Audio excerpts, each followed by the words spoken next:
Mr. Jensen lived in a modest house near the town centre, surrounded by a small garden that brought him joy.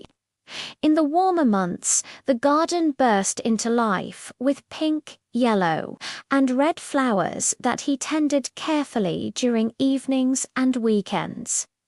Despite this small pleasure, Mr. Jensen's life felt empty. He worked in an office far from home and usually took the bus there and back. He had few friends and rarely spoke to anyone, which left him feeling profoundly lonely and sad. One sweltering summer evening, Mr. Jensen decided to walk home instead of taking his usual bus. He wanted to feel the warm sun on his face and enjoy the freedom of the open air. As he strolled through an unfamiliar street, a peculiar shop caught his attention. The window displayed various antique items, dusty and forgotten. Mr. Jensen loved old things, so he stepped inside. The shopkeeper greeted him warmly and invited him to browse. Among the cluttered shelves and faded objects, Mr. Jensen's eyes fell upon an unusual doll. It was a small figure of an old man with white hair, dressed in dark brown clothes, and wearing an expression that seemed both sad and strangely knowing. The face wasn't attractive, but something about it drew Mr. Jensen in. "Perhaps the doll looks as lonely as I feel," he thought. When he asked the price, the shopkeeper hesitated before answering £4. It was expensive for such a worn toy, but Mr. Jensen paid without argument. He slipped the doll into his briefcase alongside his work papers and headed to the bus stop, suddenly too tired to walk any further. On the bus, something strange happened.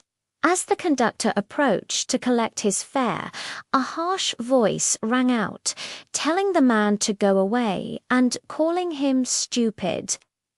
Everyone turned to stare at Mr. Jensen in shock. The conductor looked offended and angry, but Mr. Jensen was bewildered. He hadn't said anything. He paid for his ticket in confused silence and got off at his stop, deeply unsettled.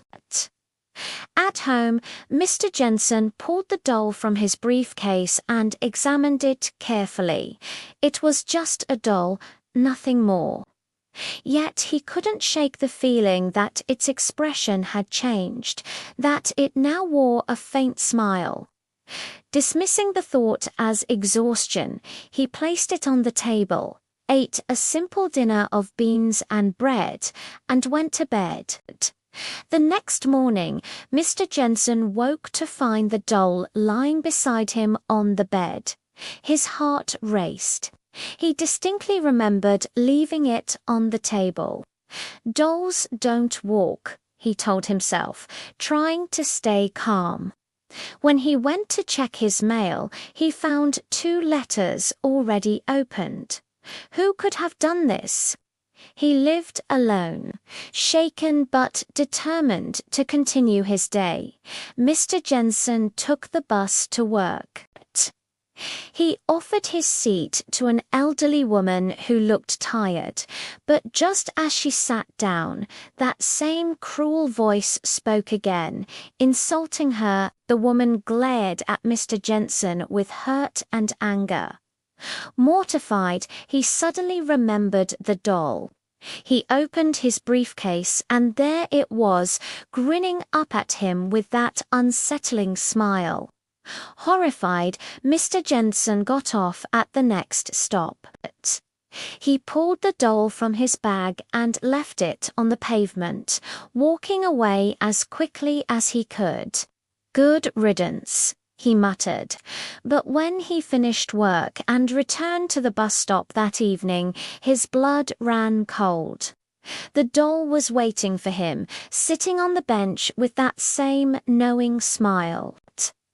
Terrified, Mr. Jensen ran. He walked the entire 4 kilometers home, his mind racing with fear and confusion.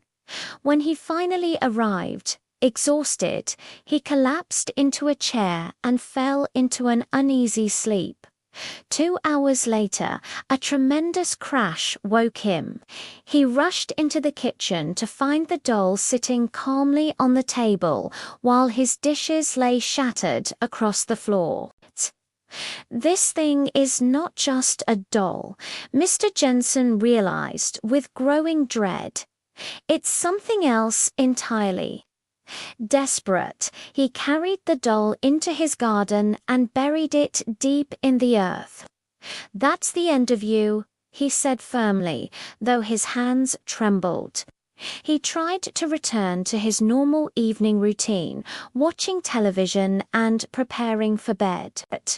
But just after 11, a scratching sound came from the back door. With his heart pounding, Mr. Jensen forced himself to open it. There stood the doll, covered in dirt, but smiling that horrible smile.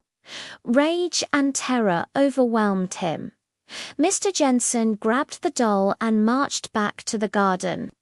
He gathered wood, built a large fire, and threw the cursed thing into the flames. "Burn," he shouted. "This time you're finished."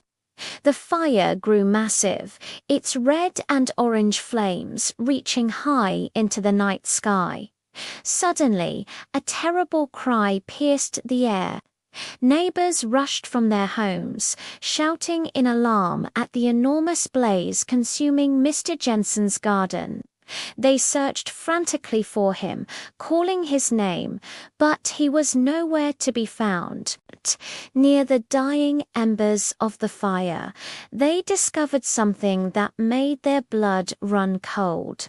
Lying in the ashes was a small doll with white hair and brown clothes. Its face wore an unmistakable smile, and scattered beside it were the charred remains of what might once have been a man. The lonely Mr. Jensen had vanished completely, as if he had never existed at all.